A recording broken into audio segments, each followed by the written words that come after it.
And we talked last time, we defined holomorphic functions, talked about complex differentiability, and today we are going to continue with power series.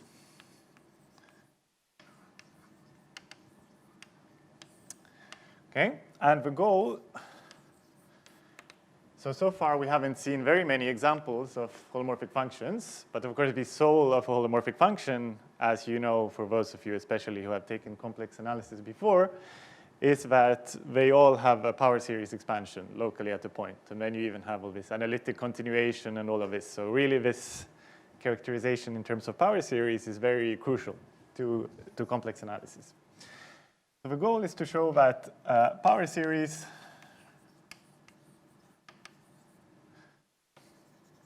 are complex differentiable or are holomorphic, but perhaps not everywhere, of course. I have to add this within its radius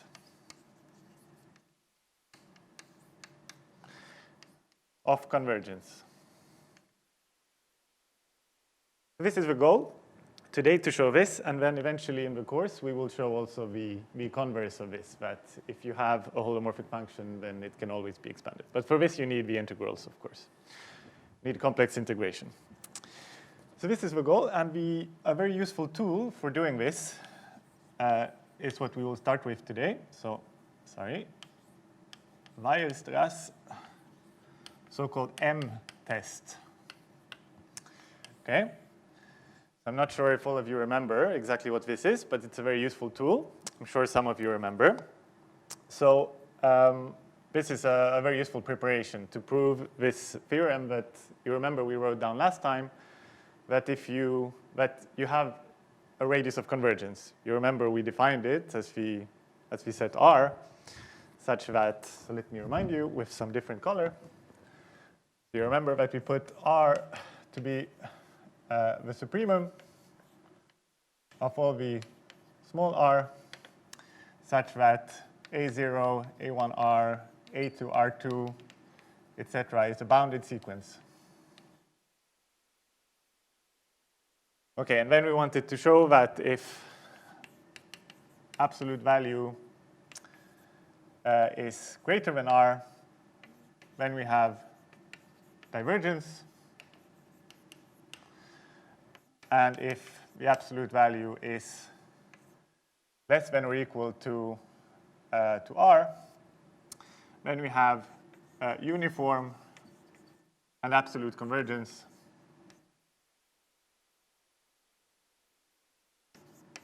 on compact subsets of this disk AR. And of course, we are now studying this. I mean, the underlying object is this series that I denote in this way. Okay, so our power series, AN. Like this. So you remember we had this theorem, and this capital R is then called the radius of convergence of this power series here. So in order to prove this, so in particular, to prove that you have the uniform convergence on compact subsets here, we need some kind of tool from analysis. Okay, and this will be the Weierstrass M-test, which will be useful here. So to do this, we take an open subset of the complex plane, or actually it could be any metric space. There is still an analog of this result. Then you take a sequence f sub n of functions from A to C, where n runs over the natural numbers. Then we have some hypotheses. So suppose that we have a following thing.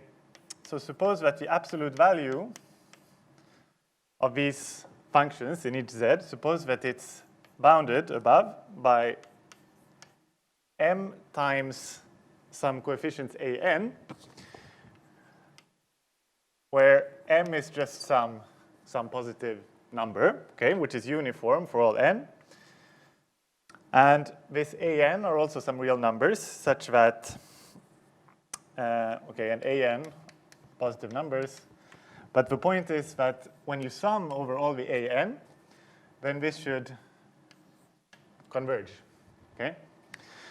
So up to this constant, if it's equal to m times an, where the sum of an converges, then we can say also something about the sum over all of the fn's of z. So then the result is that sum of fn of z, where n goes from 0 to infinity, converges uniformly, okay, on A. So then you get this uniform convergence of this series fn of z. Of course, this holds then for all z such that this thing holds, right? Also what? Sorry? Yeah, it converges absolutely and uniformly. Absolutely. Yeah, so of course, absolute convergence is something much weaker than this uniform convergence. Yeah. So let us prove this result. So the proof is that, so actually the first step of the proof is noting precisely this, that you have absolute convergence under these hypotheses, right? So this is the first step. So first note. So first we note that, okay, if I look at the sum of the absolute value, like this. So now we are investigating absolute convergence. If we look at this, we take the absolute value of all the coefficients. Then, okay, it's less than or equal to the sum of an, which is finite. So you have absolute convergence. Okay?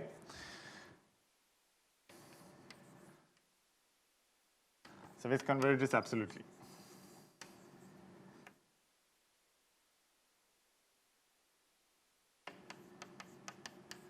And this is so for all points z in this set A, on which our functions are defined. Okay? And then we have this exercise, which maybe you did already. But I put this on the homework sheet, that an absolutely convergent series, an absolutely convergent complex series, to be more precise, is convergent. Okay? So this was exercise, I don't remember the number, but it was somewhere in the middle. So an absolutely convergent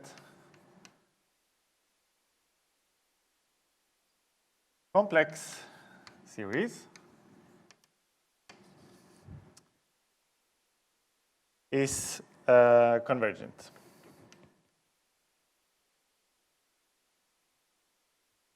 Okay, so now we have convergence. So we started by noting absolute convergence using this exercise, which is standard. I think you have for sure all seen this, at least in real analysis, and then it's similar to adapt to a complex setting.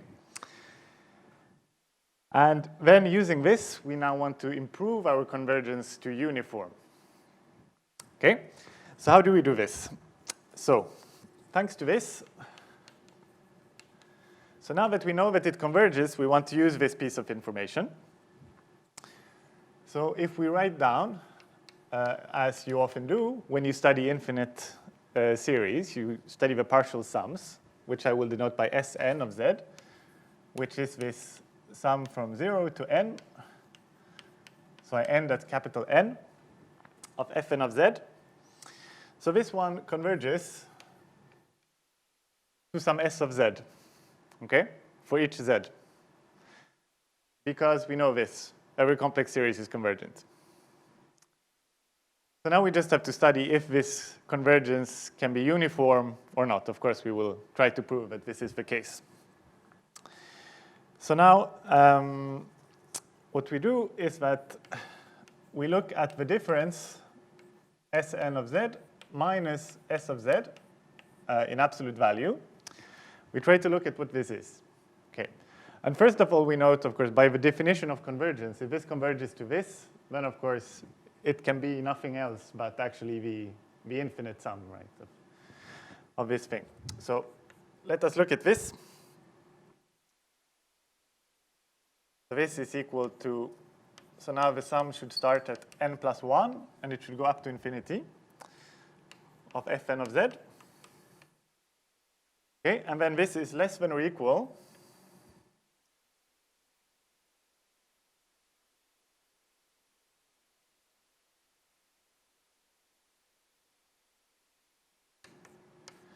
to this, putting it on the inside. Okay.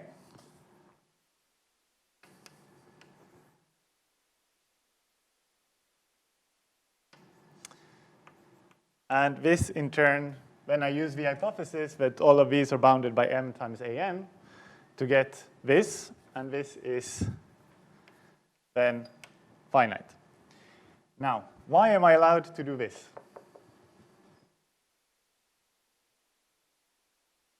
Maybe, I mean, you know, one should at least always be careful to see why, I mean, am I allowed to do this? After all, I have an infinite sum here, right? In doing this kind of stuff. If it was a finite sum, it's just the triangle inequality. Now, this thing here, it uses this fact that we said, okay, we have convergence. Because otherwise you might ask, well, why do we even need to know that it converges to something to write down such a result? Well, this is where we use it. Otherwise, this might be nonsensical, okay? Might be an empty statement. So now the point is here that this kind of thing here, it converges independently of the point z. So the bound that you get here is independent of z.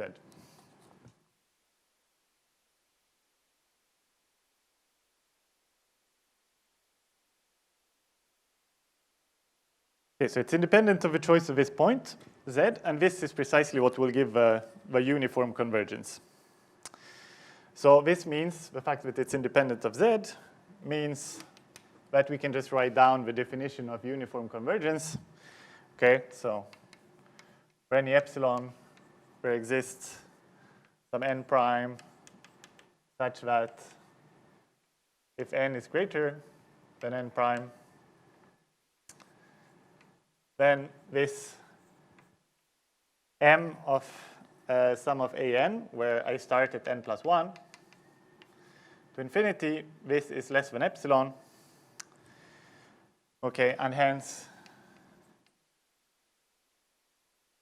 I mean, this one was a convergent thing, so we just choose n to be large enough so that all of this is smaller than epsilon. And since we can do this without the dependence of z, okay, the n that we get does not depend on z, and hence it's uniform convergence. Okay, so hence Sn of z minus S of z is smaller than epsilon, and this is true for any z in A.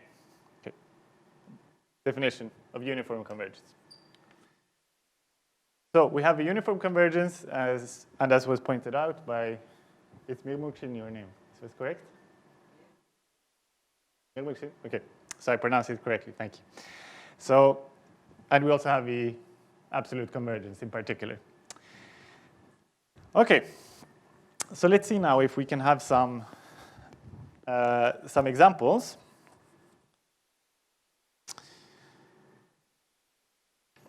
Let's just give one example. So now if I write down this sum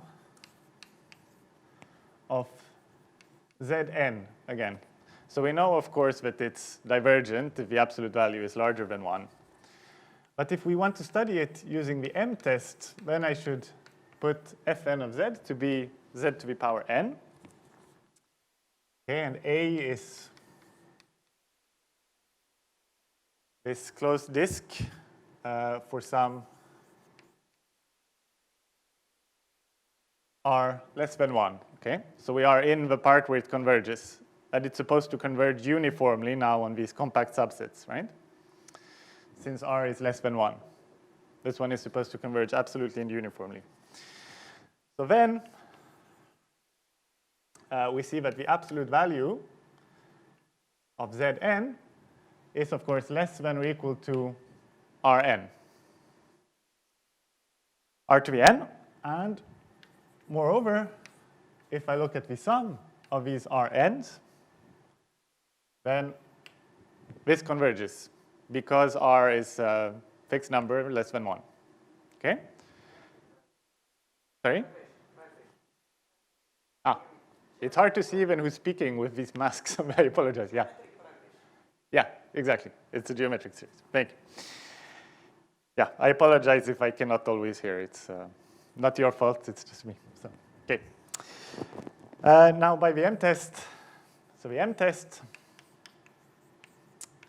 of Weierstrass now implies that this series converges, okay, uniformly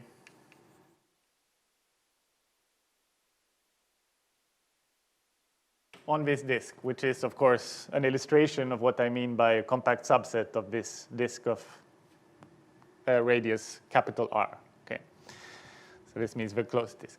Yes? Yeah, sure. Thank you. Yes, A is equal to 0 here. Yes. Thank you. And in particular, we actually know what it converges to, right? So it converges to 1 over 1 minus z, which is this function. It converges uniformly to. Okay? So, any questions so far? While I erase this blackboard, you can think if you have a question.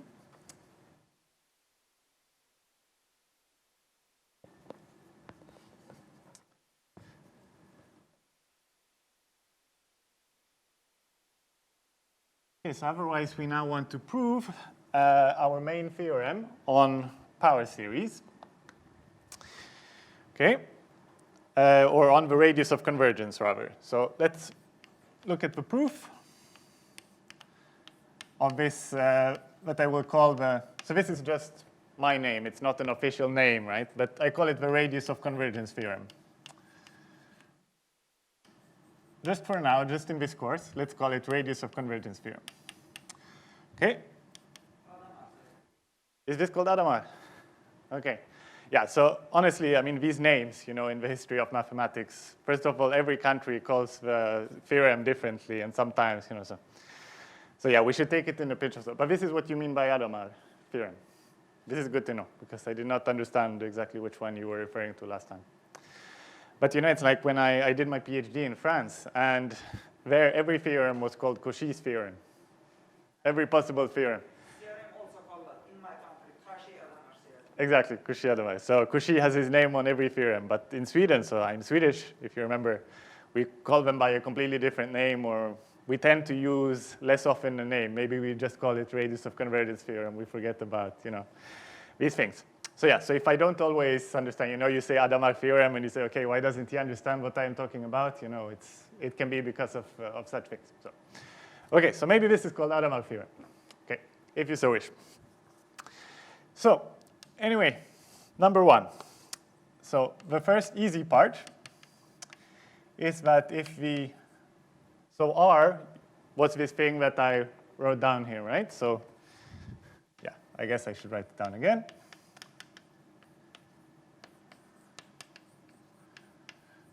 The supremum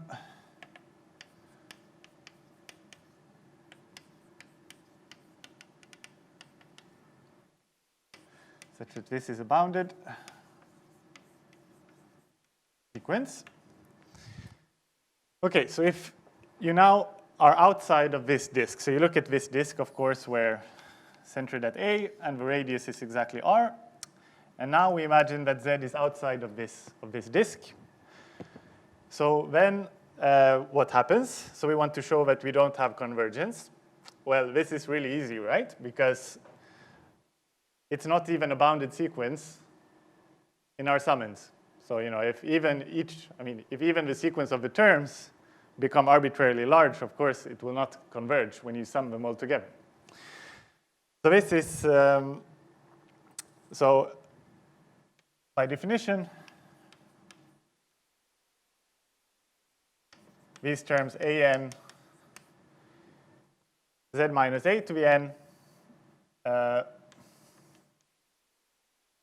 forms an unbounded sequence. So in particular, when we sum them all together, it is very clear that they have to diverge. Okay, so this is one of the advantages. When you define actually that the radius convergence is this, then it's very clear that at least outside it cannot converge. But now, of course, the real part of the proof should be, okay, but when we now assume that we are inside now this circle somewhere, we're inside this disk, then what happens? Well, if we are inside this disk, then in particular we want to say that we are inside also another disk with radius slightly smaller than capital R, right? So what we do is we fix. So we fix an R strictly less than R.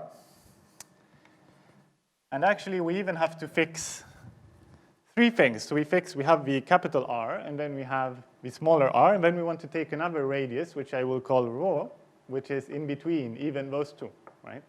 So we want to look at three disks for this theorem, and you will see soon why this is the case. This will be needed when we apply the m-test later. We will look at the ratio of this. So I pick another one, rho, here in between, and what we will do is that we will, to apply the m-test, we will look at the quotient, the ratio between r and rho, which will then be less than 1, which means that if you look at r divided by rho to take into the power n and sum it to infinity, it will converge. So this is why we need to take this, also the extra rho, in order to then end up inside this formalism of the m-test. So we can apply that tool and then be done. Okay, so we choose these things.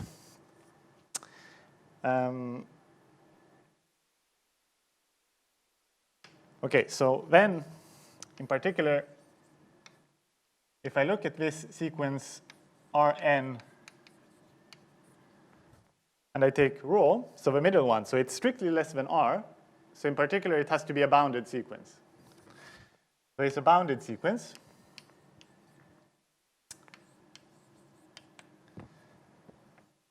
So this means that there exists some m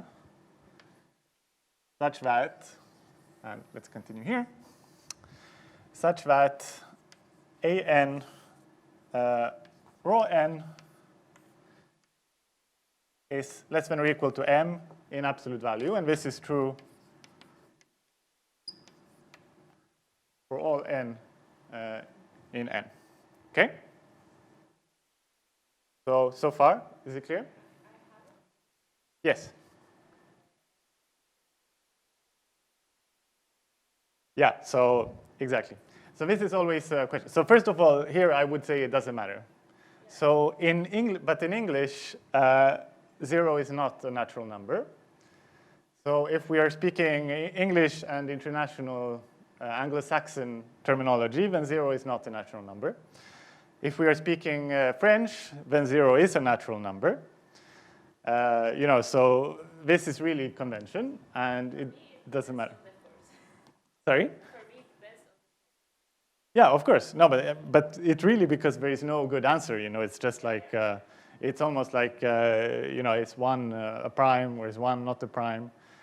I mean, I only know about Sweden, so again, my home country. There, I think 100 years ago, the parliament voted if 0 should be a natural number or not. And then they said, okay, the French, they say yes, the British, they say no, and they went with the French. So in 0, it's, 0 is a natural number. In Sweden, 0 is a natural number. But here, I mean, it absolutely doesn't matter, because I'm looking at the sequence going to infinity. So if it starts at -1 or 0 or 1 or 2, I mean, I don't care, right? Yes. But so the answer for me basically is I don't know. And if it is important, I will try to say, OK, it starts at 1 or write something different. OK. So now we set. So we want to apply the m-test using this Fn formalism. So we set Fn of z. What will it be? Well, it will be equal to an times z minus a to the n. So So we want to look at this sum. So we want to imagine that this is the sum of the Fn of z. Okay? So it's equal to this. And we want to apply the m-test. So to apply the m-test, we say that if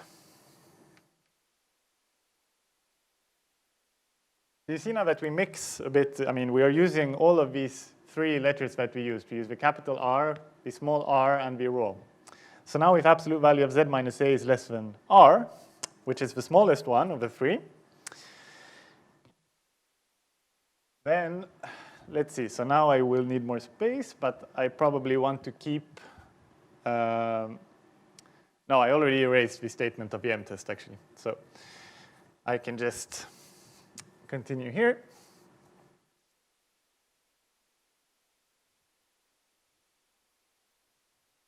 Okay, so in this case, we want to look. So the first thing we have to do is to show that this is bounded in the appropriate sense. So this is equal to this by definition, which is equal to this, which is less than or equal to an Rn. Okay, because the ans here are positive numbers, right? And this is, and absolute value of z minus a was less than r. This is what I wrote on the other board, less than small r. And this is equal, so now I will try to just multiply and divide by the same thing to make this rho appear in here, so I can apply the m-test. So an rho to the n times r to the n over rho to the n, or if you wish, r over rho times n. And why do I do this? Of course, in analysis, we do this trick all of the time. We multiply and divide by the same thing, add or subtract by the same thing. Well, I do it because this thing here is now bounded by m, and whatever I have in here is now a fixed number strictly less than 1. So this means, so this is less than or equal to m times sum of r over rho to the n, where n goes from 0 to infinity. But since this is strictly less than 1, this converges. Okay? So by the m-test, so of course the m-test, it said that you should have such a bound, and whatever is bounded should converge, right? You should have m, and then the sum of these ans here should converge. So this is an in the statement of the m-test. So by the m-test, this implies that sum of Fn of z, which by the way we defined Fn of z is exactly the power series that we are interested in, converges uniformly on what? Okay? So it converges uniformly on the disk centered at A and with radius small r, because we had to use that we were less than small r. Okay. So, and I can take the closure of this. So it converges on this disk of AR, but of course small r was also arbitrary. So basically it converges for every r strictly, small r strictly less than capital R, it converges on this set. And this is what we wanted to prove. And this is basically what I mean that it converges on compact subsets. Okay, any questions about this?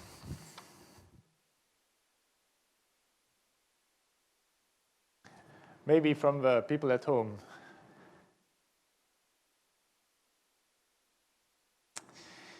Yes, so if you have a question, don't be shy. And if you don't, no worries. So now that we have this uniform convergence, what can we say about power series? What have we learned? So I told you earlier that the goal of today will be to show that power series are holomorphic functions. So I want to differentiate them, right? And show that I can differentiate these power series in a complex sense. So far we are not quite there. But thanks to this uniform convergence, we can use again this fact that if you have a sequence of continuous functions that converge uniformly to something, then this limit has to also be continuous. So just to point out that, so an immediate consequence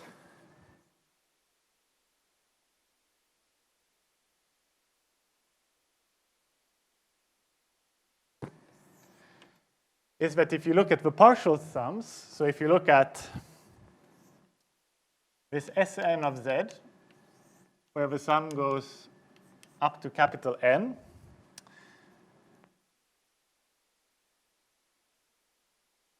of this thing, then all of these are continuous, right? Clearly, they're just polynomials. So these are continuous. Okay? And this implies, since these converge then uniformly to the power series, so by uniform convergence due to the M-test, this implies that this limit that I often call S of z, which is just n from 0 to infinity, of this power series to an. So this is also continuous as a function of a complex variable z. Okay?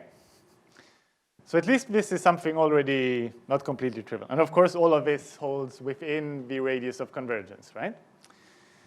In the sense of the Hadamard theorem, radius of convergence theorem that we just proved. Okay? So this is the proof of this. So now the next step will be to prove that they are actually differentiable. But first, I want to do a little intermezzo, a little break in between, just to prove to you this formula or these formulas for how you can compute the radius of convergence and why they work. So there are two, but I will only prove one, and then I'll leave the other one, and then we go on to differentiate. Okay, so first, the next step is this. And also, I will write it down slightly better than I did last time. So this capital R, which is still over there, okay, this is equal to Willemstad, yes? Or you had a question? Sorry? Yeah, okay, you're saying what I'm writing, yeah?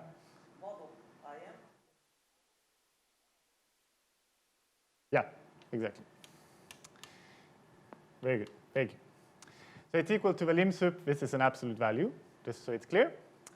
So it's equal to the lim sup of this. And of course, the advantage of the lim sup is that it is always defined, right? So you can have a sequence which is periodic, but it exists. So this one, you can take it more or less as a definition if you want, because it always exists. Okay, thanks to the theorem. Then we have the other thing.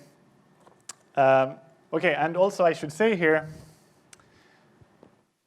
but what is the convention here? So with the convention,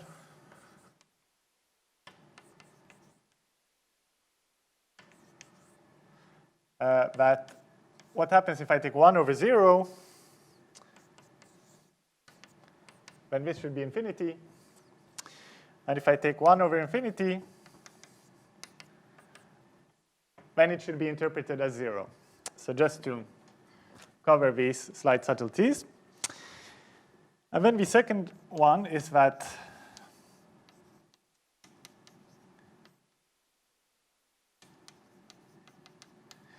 so if, and this is very important, right? So if the limit exists, then it also equals R.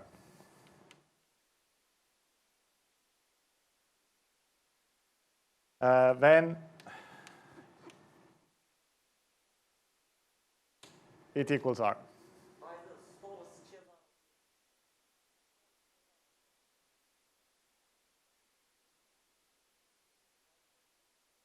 Okay, Okay, so I'm afraid I have been very inadequately educated on the names of theorems that you reference, but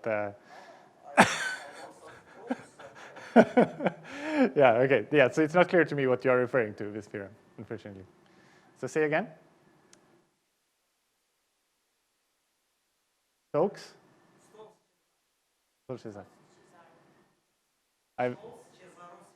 I've never heard this in my entire life, honestly. Yeah, yeah, okay.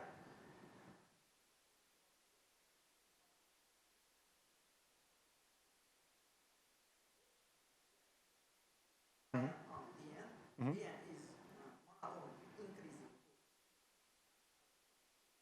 Mm-hmm.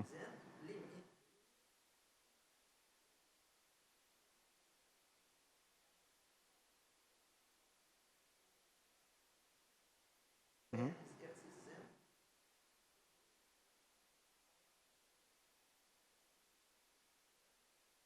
Okay, so you have some refinement basically of this second point here is what you're saying.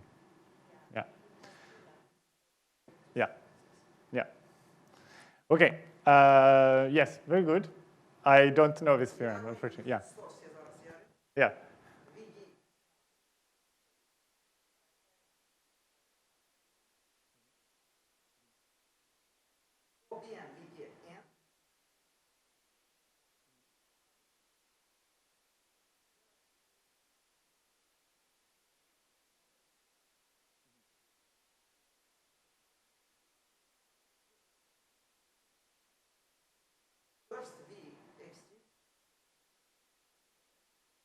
Okay.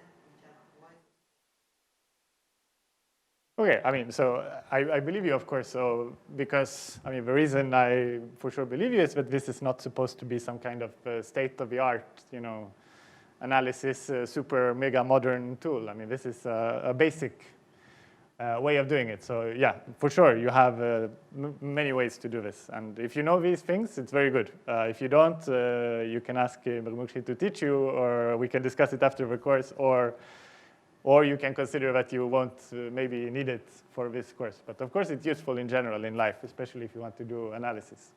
Yeah. Personally, I never used this one, but it's very good. Okay, thank you for the comment. So let us see. So anyway, okay, I will not prove this one. I will just prove for you the first point. And then leave the other one. Okay, so proof of A. So to write this one, I will introduce the shorthand notation. I will take all of this, the lim sup thing, and I will call it L. Okay? So L is defined as the lim sup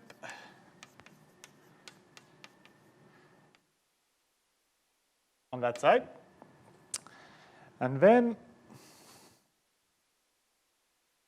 the idea is to show that this capital R is equal to 1 over L. The idea now is to show that R is less than or equal to 1 over L, and R is greater than or equal to 1 over L, and then we would be done. Okay? So we have these two steps, because after all, this is what we want to show, that R is equal to 1 over L. So now, so to do this, we assume, so again, we take a small r. This is not capital R, right? So we take some other. So small r, we assume it's less than 1 over L. Okay, then this means that L is less than 1 over R. And this implies that this an to the 1 over n is less than 1 over R for all n large enough. Okay?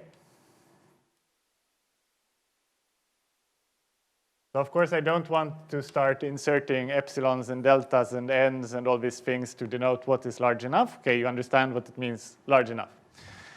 The lim sup is less than 1 over R, so eventually these things have to start being less than 1 over R, because lim sup is the sup, right? So nothing can be larger asymptotically than the lim sup in absolute value. So this is what it means. So hence, if I look at the absolute value of an the r over n, then this is equal to an absolute value of r to the n, and this is less than or equal to 1. Why is it less than or equal to 1? Yeah. Very good. Yes. Now I remember. This one less than 1 over r. Okay. Exactly.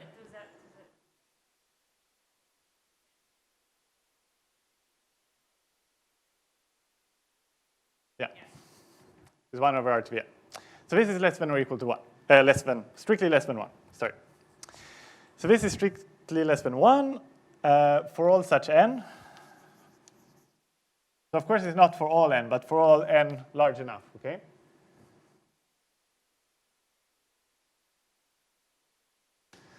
Okay? And this is enough to imply that if all of them are less than or equal to 1 for large enough, then this means that the lim sup is less than this. So 1 over L is less than or equal to R. I understand it's a bit, mind-boggling the fact to have 1 over L, 1 over R, which one is which, but you will easily see that this is what it implies, okay? I'm very sure I understood this very well when I wrote the notes yesterday, so no problem. Okay, so you just look at this. So on the other hand, if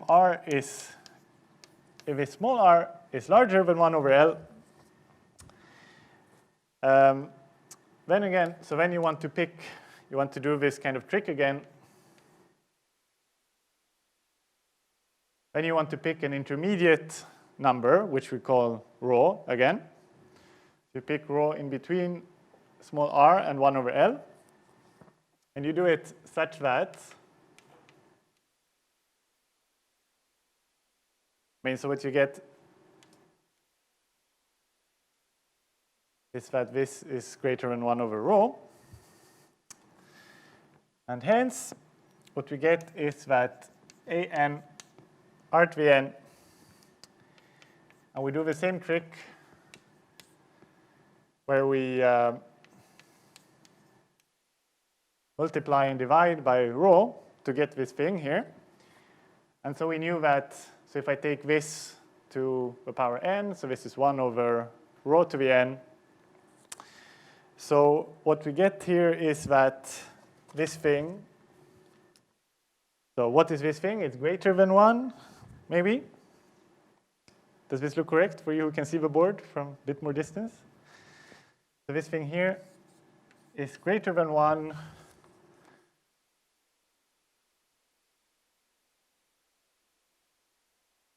Okay, so we have this a over an is greater than 1 over rho. So this one is greater than 1 over rho to the n. So this one is greater than 1. This is good. Okay. So it means that this one is greater than r over rho to the n. And now r is greater than rho, so this is something larger than 1. Okay. So this goes to plus infinity as n goes to plus infinity. Okay, so this is also larger than 1. So this means that, what does it mean? It means that this sequence an Rn is not bounded. And this means that, R is exactly the breaking point where this kind of sequence is bounded or not. So this will mean that it's less than or equal to 1 over L. So now, yeah, we wrote it a bit differently, but here R is greater than or equal to 1 over L. Here R is less than or equal to 1 over L. So this implies that R is equal to 1 over L. And we are done by this little kind of exercise. Using essentially nothing, you use just the definition of this R as being the breaking point where you are bounded or not. So you see here, we haven't used any fancy tools at all. Okay. And then we can have examples of this. So how to apply this kind of result, just for completeness in the course. Let me give a few. So let me take some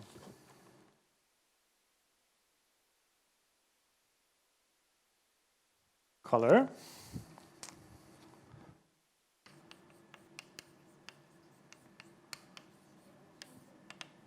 Sorry? Change the green? Ah, you don't like the green? Yes. Let's see, which color do you want? Blue, orange? Orange? Okay, so examples. So, is this better? This is supposed to be orange.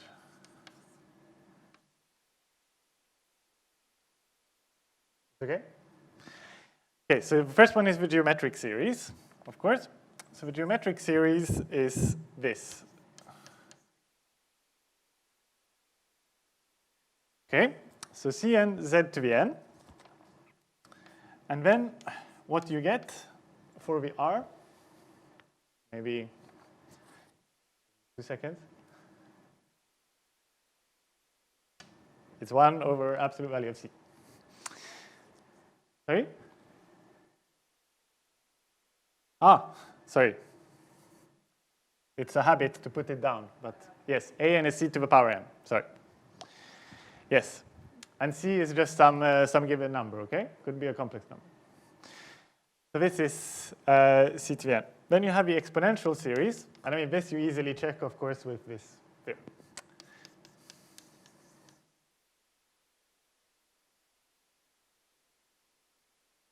So this is an example where r is neither, I mean, it's not infinity, but still it's something. So then and it's not 0. So now we'll see the exponential series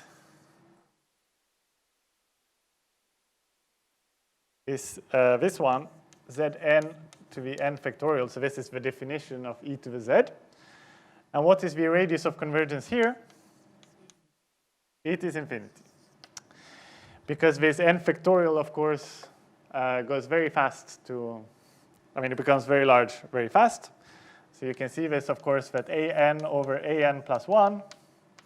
So an is equal to 1 over n factorial. So what happens here is that I get n plus 1 factorial over n factorial, which is equal to n plus 1, which goes to plus infinity. Okay? Then the opposite, so to speak, of exponential series is called asymptotic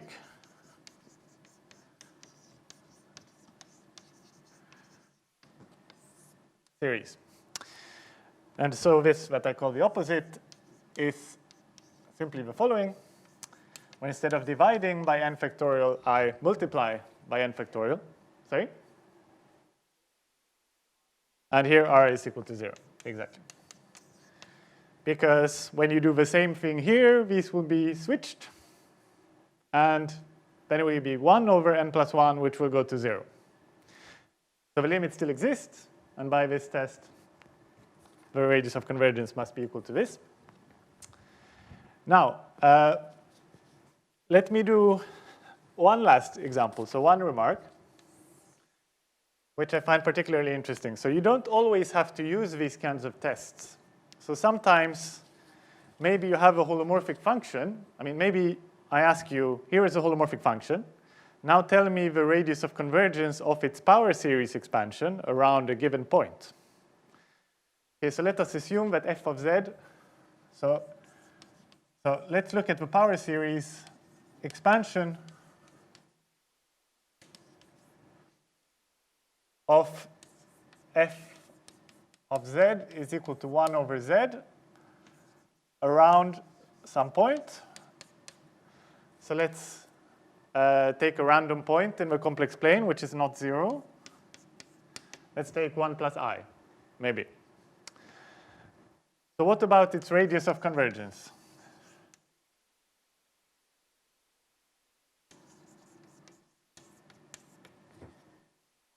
If I do this. So first of all, this f of z is equal to 1 over z. Is it holomorphic?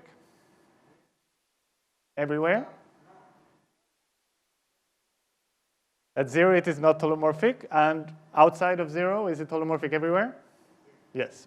So this is holomorphic everywhere except 0. Okay, so we see we have a problem at 0. If I draw this coordinate system, we have a problem here at 0. But otherwise, it's fine. So now when I take my point here, z is equal to 1 plus I, which is somewhere like that, then what is, and you imagine I have a power series expansion. You imagine we already proved the theorem that this exists and so on. Now, what is the radius of convergence? Exactly. It's square root of 2, right?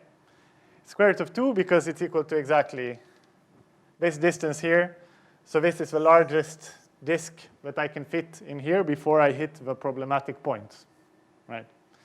So if you have some understanding of a function, you know, it's defined inside some set and so on, and now I want the power series expansion around. You know that it will be, you're looking for the largest disk that fits into the domain. So here you don't have to go and use the, these computations, which maybe is harder because then you'd have to first of all compute the power series expansion to see what are the coefficients, and then you have to apply this.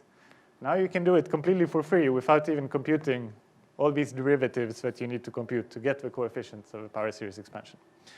So this is kind of the, I mean, students often miss this, but when people start having some experience, they just say, but look, it's just square root of 2, and they say, oh, how, you get this. So R is equal to square root of 2, which is the absolute value of this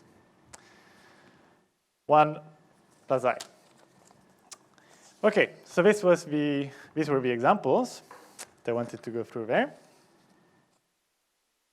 And now another small thing which will also be useful to us is to remember how to take the products of power series.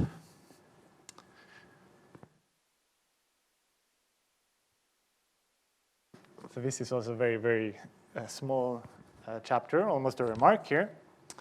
So product of power series.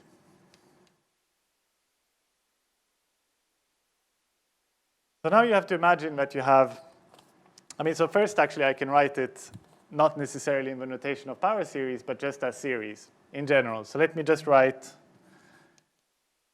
like this.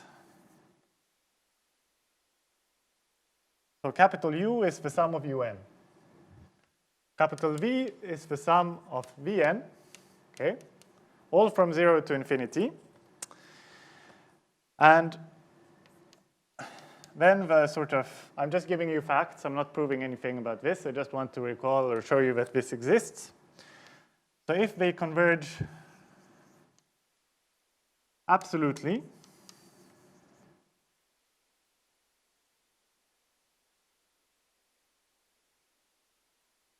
then so does the following series.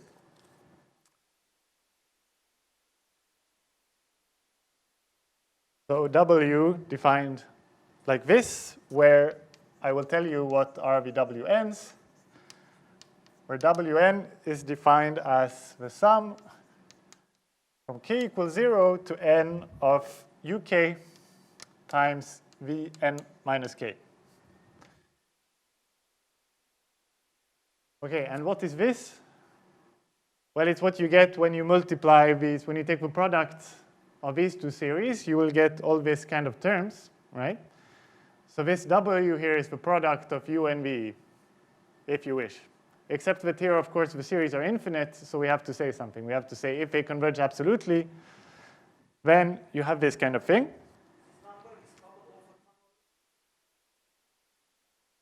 Sorry, I didn't understand again. Analogy? Sorry? Yeah? Yes, it's such.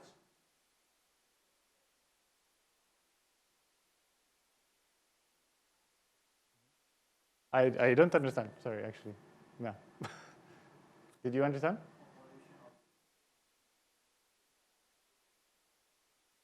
Convolution. Convolution. Okay, now I understand convolution. Yeah. Okay. Yeah, it might be the case. Yeah, I'm not sure about this terminology. Okay. Yeah, convolution. Good.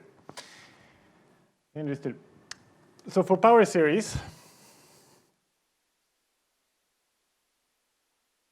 what do we get if we do the interpretation?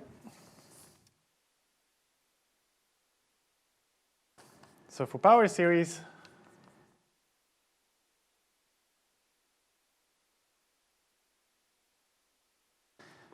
so now we take f of z to be some power series, an z minus a to the n. Then we take g of z to be the sum, sorry, yeah, let me just do it in 0 for now, actually. And g of z is the sum of bn, zn. Anyway, I have the power series expansion around the same point, right? So around 0 in this case. So I have these two functions. Then we can ask ourselves, okay, they have some radius of convergence. Let's call this radius of convergence here Rf and Rg. Now, what is the radius of convergence of the product? I mean, first of all, does it converge? And what is the radius of convergence? Okay, so this is an interesting question.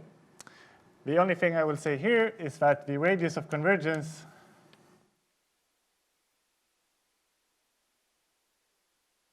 of the product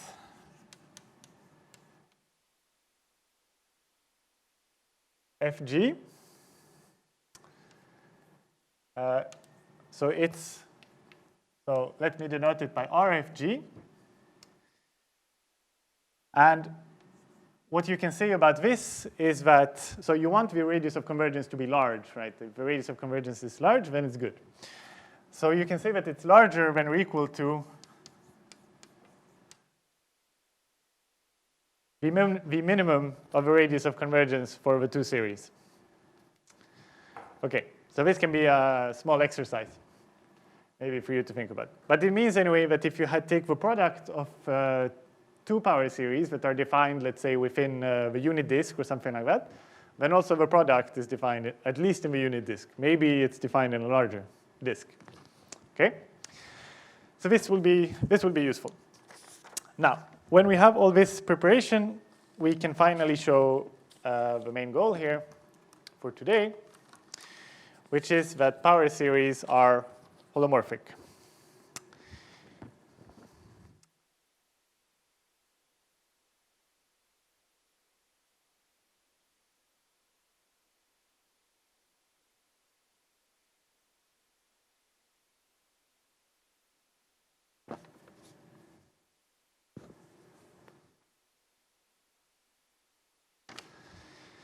Okay, so now the next big step of today is that power series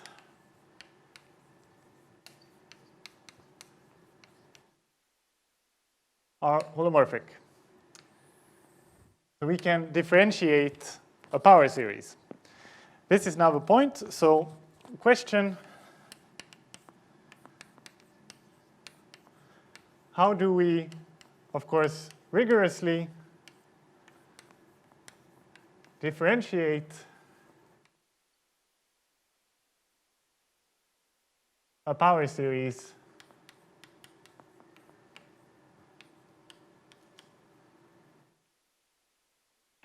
like this? So this is the question. So of course, we understand very well how to do this if it's a finite sum, but now it's an infinite sum. So how can we differentiate such a thing? And why does it work? So the goal, if I find my orange one here, so the goal is to show that they are actually infinitely, so maybe not so surprising, but they are infinitely differentiable. Okay? And if you differentiate n times and you evaluate the derivative in A, so these will be the coefficients, right? I mean, this is the point. So this will be the nth coefficient in the power series. So what this will mean is that, in particular,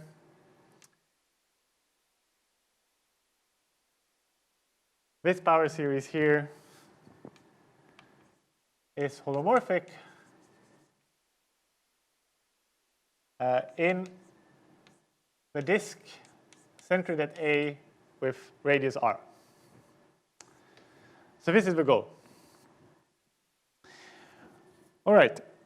And to do this, we'll have the following theorem.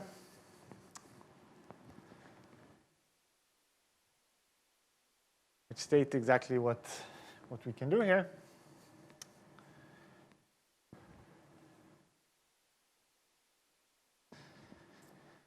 We have the theorem as follows.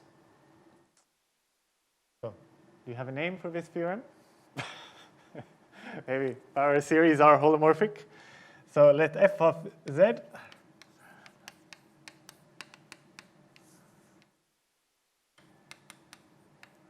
be this power series, and let R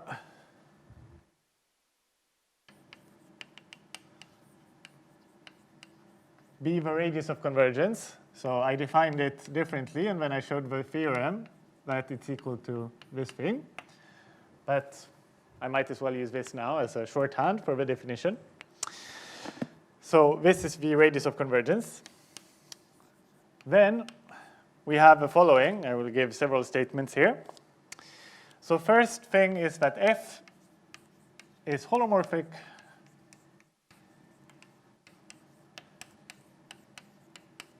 in this disk. The second statement is that, yeah, okay, it's basically what I already wrote, but in a different color. So f is infinitely differentiable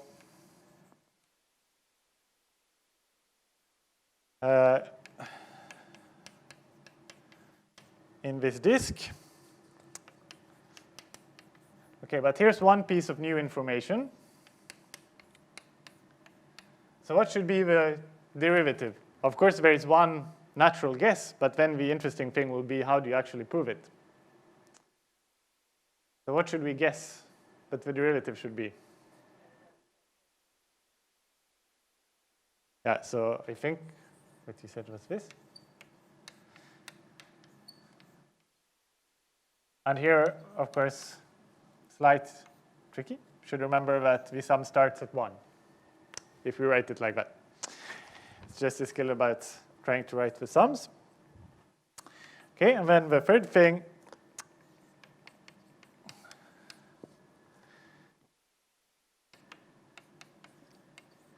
is that you can recover the coefficients by differentiating n times, like what I wrote over there. And then the last statement is that, so if I differentiate as many times as I want, right? So n times, could be, n is whatever you want, n is any natural number. Then the point is we still get a power series, right? So this is the first part to really check in the statement. We still get a power series. And what is the radius of convergence of this power series? Exactly, and it's all of them the same. And this is very important because if you imagine the radius got smaller and smaller, then eventually you could have something that's no longer a defined power series. But now, as was correctly pointed out, this has radius of convergence R. So the same radius of convergence as the original one. Okay, so this ends the statement of the theorem.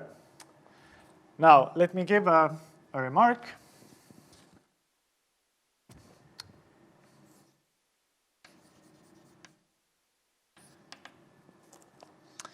So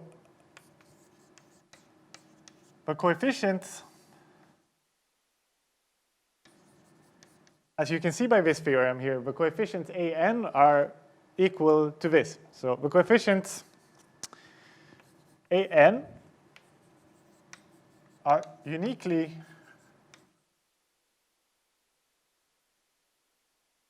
determined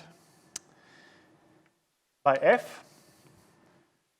So hence, in particular, we see that if an is equal to 0 for all n, then this implies that we have the zero function.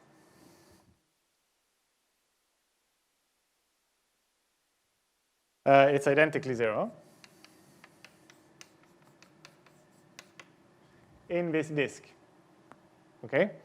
So of course we should always remember to put this in this disk, because if it's identically 0, this power series expansion, it doesn't know what happens very far away, maybe only where it converges.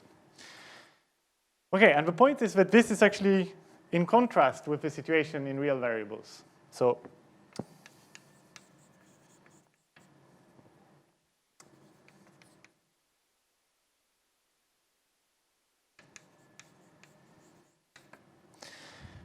what do I mean by this? So let us take the example that f of x, so let's define it to be e to the minus 1 over x squared. So now x is a real number, okay? So I'm talking about comparing to real analysis. When x is not 0, it's this. And let's say it's 0 when x is equal to 0. Then if you look at this function, what does it look like? It's going to be something like this. And the point is that it's going to be very flat here. Okay, so very flat. Very loosely speaking, of course.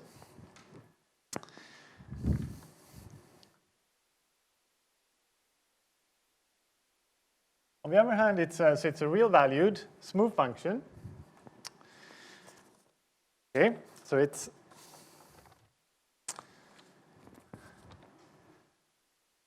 is C infinity function, real valued. And moreover, the interesting thing with this example is that if I differentiate n times and evaluate at 0, then it's equal to 0 for every n. Okay, so this is actually different from what I wrote down in this theorem here. Because in the complex setting, it is enough to see that if all the derivatives vanish in one point, then it has to be, the function has to be identically 0 in the whole disk, I mean in an entire disk, right? So what this means, how can this be? So in particular, we can tell that this function cannot be the restriction of a function in C, okay? So the explanation for this difference is in particular that f does not come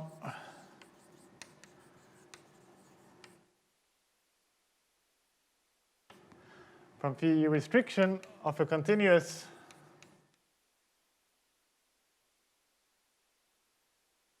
function in C. So in particular, how can you see this? So if you take, so if I imagine all of a sudden, very loosely speaking, that x was now a complex variable, let's just say that. And then if I take x is equal to 1 times t, where t is some real number, sorry, I times t, where t is some real number, then what will happen? Well, I squared will be minus 1, so this will be 1 e to the 1 over t squared. And this thing here will then go to plus infinity as t goes to 0. Okay? And on the other hand, if I take, yeah, so okay, so this cannot be. I don't want to write more for this example. So this was just to give some small remark, but there are some differences to real analysis that you should think about. But this thing here is not so obvious. Right. So the proof of the theorem. Now, the proof of this theorem. So what we want to do is that we take f of z is equal to this sum, where a is fixed. Okay, and we want to show that this f prime exists. So want to show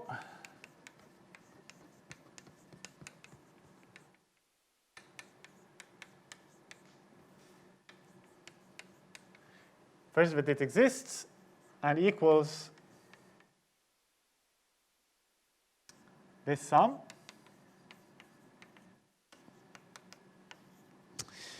Okay, so this is term by term differentiation, as you would imagine, but we have to be rigorous. So with same radius of convergence. Okay, and this will then imply that f is infinitely differentiable, right? Thanks to the fact that we have the same radius of convergence, we can just keep applying this thing.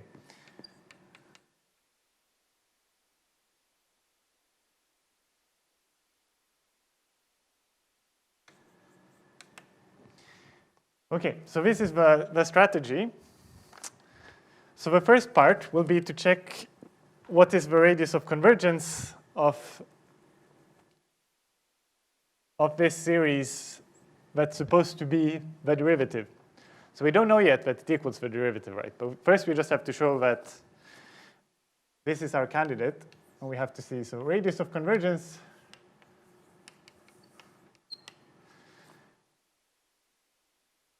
of this sum. So what is it? So now we use the definition that's up there, the lim sup definition. It equals to the lim sup of n, rather like this, n to the 1 over n.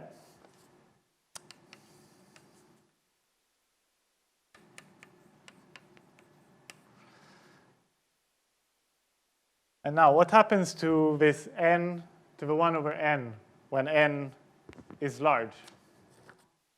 It goes to 1, right? Exactly. So it goes to 1.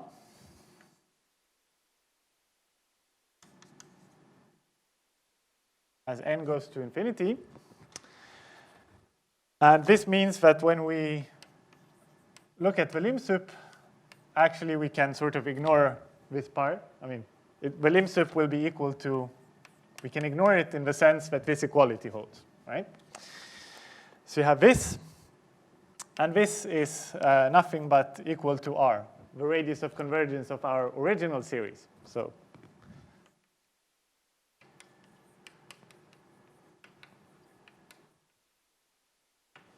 okay. So now this thing, which is supposed to be our f prime of z eventually, has the same radius of convergence as f, because this is exactly r that I wrote over there. Okay. So now we know at least that the candidate series for our derivative is a defined, it's a power series which is defined on the same disk. It's convergent on the same disk as the first one. So once we know that, it means that we are on solid ground to start comparing them. We're not running the risk that one of them starts diverging. Okay, so now the comparison part, which is the tricky one. So we fix now also z, and consider a function of h. And consider, I will write down this. So consider as a function of h. So we want to show that this is equal to the derivative. right? And what is the derivative? Well, it's what we wrote down last time. It's just this difference quotient, f of z plus, just plus h, sorry, at this point. So we're looking at this thing. So f of z plus h minus f of z divided by h. But now I put it in front for some reason, okay? So we have to look at this thing. And we consider this as a function of h. And then we want to see that this function as a function of h, when h tends to 0, then it should equal exactly that. So this is our goal. But let us see what it equals. So if we plug in the definition, so f of z was exactly the power series over there. Sum of an, z minus a, to the n. So this is equal to the sum, n equals 0 from plus infinity. Then I have my an, and I divide by h. Okay, so I'm trying to make a difference between my n and my h. Okay, so you're making the h longer. And then z minus a plus h to the n minus z minus a to the n. So you get this by just plugging in the definition of f of z as being our original power series.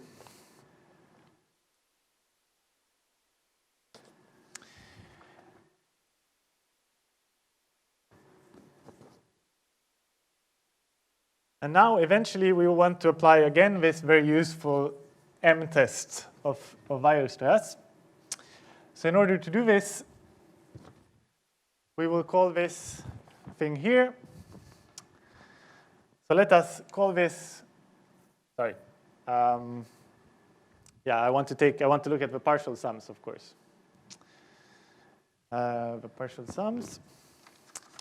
Yeah, okay. So let me write it again then. So now define Sn of h to be exactly that, but I stop at capital N. Okay.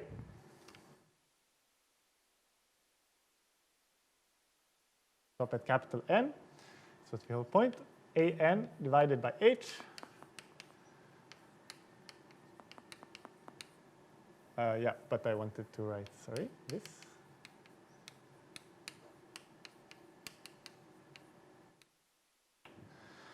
Okay, so exactly this. And then I take also this part. So everything that's inside the sum. And I want to call this Fn, h of z. Okay, so it depends on h, it depends on n, it depends on z. So now, with this notation, we first make a claim, which I will prove in a second. So what we want is we want to apply the m-test. And to apply the m-test, we have to do what? Well, we have some kind of sum. We want to apply it, so we have to control the absolute value of whatever is inside the sum. So the absolute value of what I now call fnh of z. So the absolute value of fnh of z, so this is my claim. So this is less than or equal to n modulus of an times Rn minus 1 if I assume that we are in a set where this is less than R and this is less than R in absolute value. And with R, I mean this small r, which is here. So this is less than R, and this is less than R. So I assume I am in such a small set. And of course, later I will want h to go to 0, so this will happen for h small enough if and only if this later condition is satisfied. So if I'm close enough. So this is the claim. Okay. So now let me first use the claim to finish the proof, and then I will just tell you about the claim. So it's not very hard, it's a few lines, but let me use it. So now apply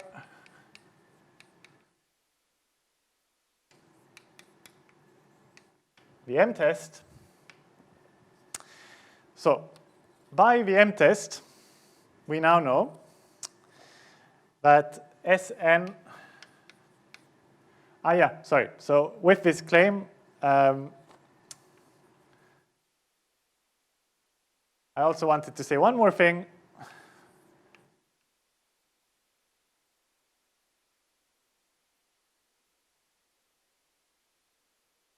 Okay, and this thing converges if R is less than R. Okay, so this is part of a claim. So now, thanks to this claim, this should be constructed exactly so that we have all the hypotheses to apply the m-test. So now it's been an hour since I talked about the m-test, but let's try to remember what it was. You can go back in your notes. So thanks to the m-test, anyway, this means that if this absolute value of z is less than z minus a is less than r, then we have some uniform convergence Sn of h goes to S of h, uniformly. So what is S of h? S of h is, of course, equal to this, right? So this is S of h. So Sn of h goes to S of h uniformly.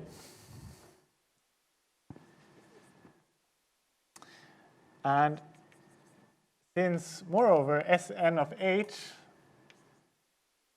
are all continuous, you remember we saw this earlier, this thing that thanks to the m-test, we get uniform convergence. So if the partial sums are continuous, then the limit will also be continuous.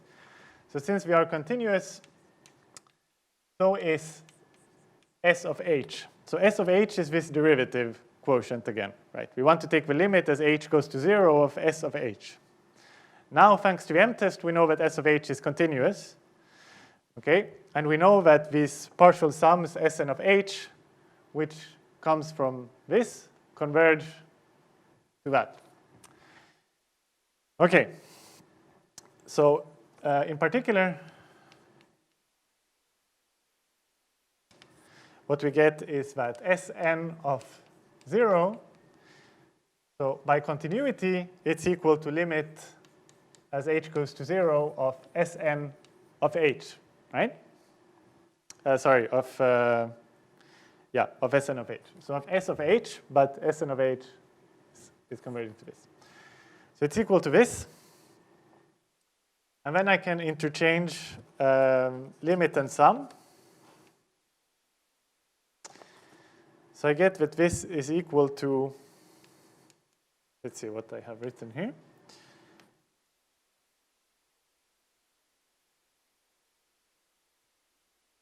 Okay, so I'm claiming that this is true. Why is this true?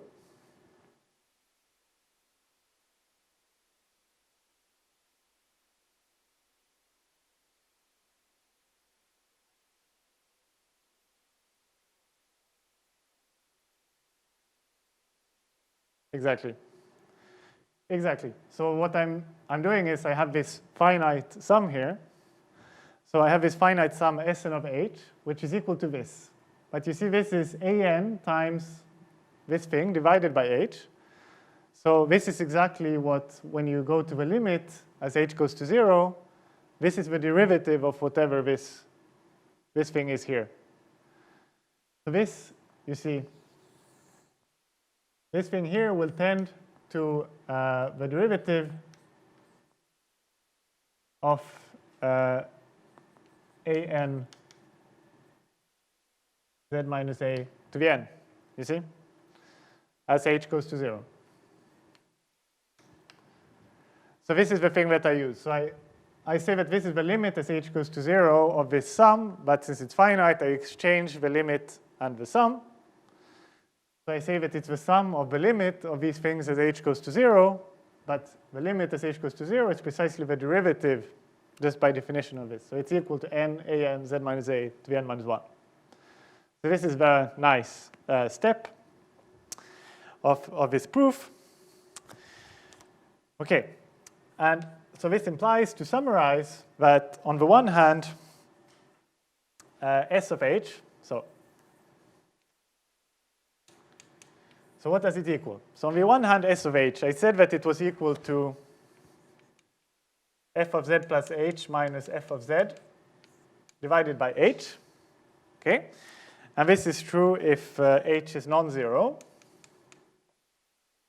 And if h is equal to 0, then by the continuity that I have showed here, thanks to Weierstrass m-test, then it has to be equal to the limit. So it has to be equal to this sum of n a n z minus 1, n minus 1, as h is equal to 0. So this is to summarize what I now claim that we have proven. And then by continuity,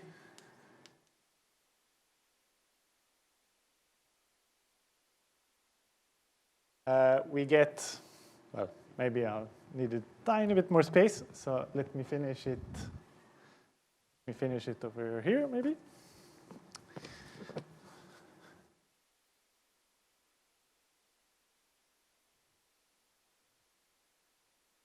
Okay, so by continuity, the final line is the following. F prime of z is equal to, so this is by definition, the first thing I write.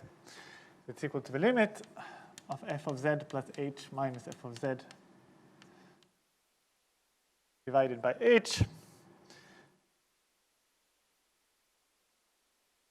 which by what I wrote over there, this is exactly the limit of s of h as h goes to 0, right? But s of h was continuous function of h, so this is equal to s of 0, and s of 0 I got over there is equal to sum of n equals 1, n a n, z minus 1, n minus 1. And now we learned how to differentiate once, and we learned that the radius of convergence is still the same. So if I wanted to differentiate this again, I know I have a power series with still infinitely many terms, of course, just it starts with 1, doesn't matter. And it still has the same radius of convergence. I apply exactly the same formula, and if I differentiate again, I will get that f bar of z is sum of n equals 2 to infinity n times n minus 1 a n z minus a to n minus 2, and so on. Anyway, this will complete the proof. The radius of convergence is the same. Okay. So this completes the proof, and we have thus shown that power series are holomorphic. Actually, I see now that I forgot to prove a claim. Sorry? This claim over here. Yeah?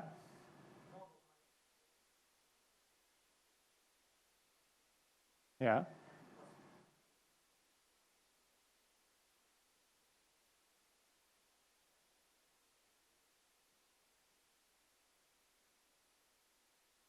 Yeah. Yeah. Sorry, what are you saying? By the second part of what theorem? You can do what? Yeah.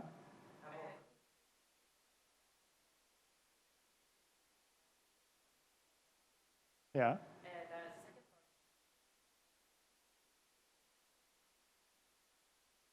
I said what? That I won't prove? You mean that you mean this? That r is equal to you mean that it's equal to the limit of an over an plus 1? This? Okay. Yeah, this one I did not prove. Yeah, so you mean that we cannot prove it before I prove the other one? Is that what you're saying, or what? Because you want to. I mean, okay. Let me write down the proof of the claim. Then we can discuss, so I can understand better your remark, maybe. Okay, so proof of a claim.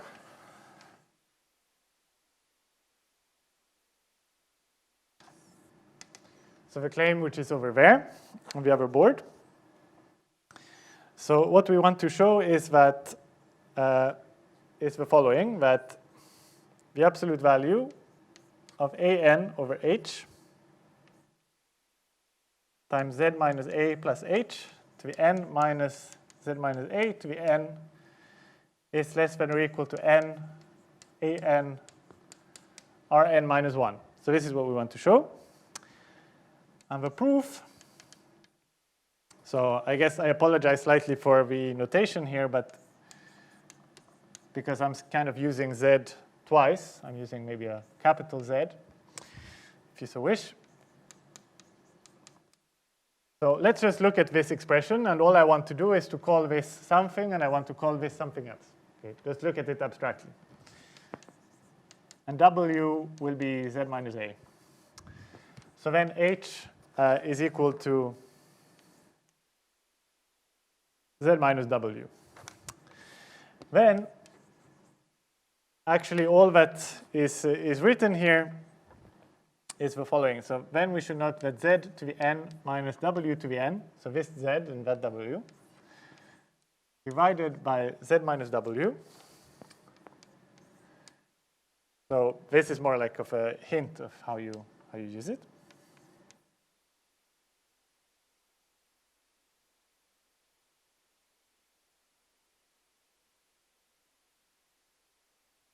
Okay, so you get these terms, and these are n terms. Okay, and so hence, okay, let me, I guess, go here.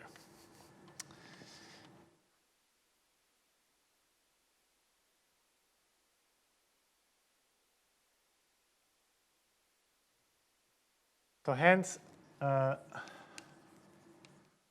when I take the absolute value of the thing that I'm interested of, so the absolute value here. Okay, so when I take this absolute value,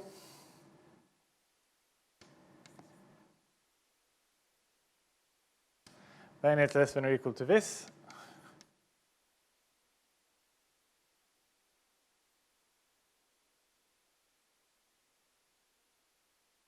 If you look at the claim, what I'm saying here is that absolute value of Z is less than R, and absolute value of W is less than R. And if absolute value of Z and W are less than R, then the absolute value of each of these is less than R to the N minus 1. Okay? Because everywhere you see you have N minus 1 components, and then you have N terms. So when you take the absolute value of this kind of thing, then after, by the triangle inequality, the absolute value is less than or equal to N times R to the N minus 1. Okay, and if you just untangle a little bit what it was that we wanted to prove, this will give you the claim. Okay, so now I have to stop because the time is out. But you're very free to ask questions. So, any questions?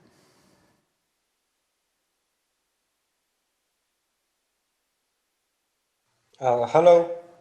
Hello. Hello. Hi, Younes. Hi. So there is a theorem on the real sequences of functions that when the derivative converges uniformly, yeah, the functions converge, not necessarily uniformly, then the derivative of the limit of the function is the limit of the derivatives. Can we use this here? Is it true for the complex also? The complex. Yeah, I'm not sure if it's true for the complex. I've never used it, but again, I'm unfortunately a complex geometer, so in my actual work, I don't really mess around with this analysis. So I'm not sure. It could be true.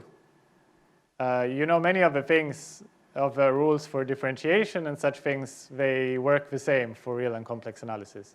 Yeah, because this is what is used to prove that in the power series, in the real power series, the derivative is of the form you gave. Okay, yeah. So yeah, it might be that it works, yeah, but it's a different way. I'm not sure. So yeah, I mean, either way, I don't think this proof is extremely difficult either, but perhaps it's more of a pedagogical point that since I talked so much about the M series, about the M tests, I wanted to use it again to prove this theorem. But yeah, it's entirely possible. I'm not sure. I'll have to check. Okay. Thank you. Any other questions? Otherwise, I hope everyone received the homework, okay, and everybody's getting the emails so that it works. Well, I didn't receive it. Someone forwarded it to me. Ah, you didn't receive it, okay. Yeah, but I got it from some. Okay, but can you check next time? You didn't receive it? Okay. Can you send me your email again or something so that I know I have the correct one? Okay. Okay, do that. Yeah. I received the first notes of the first lecture, but not. Aha. Okay. Okay. Yeah. I'll check again. Thank you. Okay. Thank you. Yes. Yeah. And so yeah, I remind you that next time we meet, it's on the deadline of the first homework. So I mean, for now I can only ask if the statements of the homework are very clear, so you understand what I want you to do. Right? And if they are, then it's fine. Then I let you think, and then on Wednesday you can hand them in, and then discuss with your tutor, Alejandra, the solutions. Yeah. Did someone solve the bonus problem? Or? Yeah. Okay, so if there are no more questions, let's see you on Wednesday, and then we'll go into this multi-valued functions, defining the logarithm and branch cuts and all this stuff for the next time. Okay, because of course now that we know power series are holomorphic, we can define, the exponential and the sine and cosine and all these functions using the power series notion. And we can do it rigorously and understand how to differentiate them and so on. Okay. Thank you.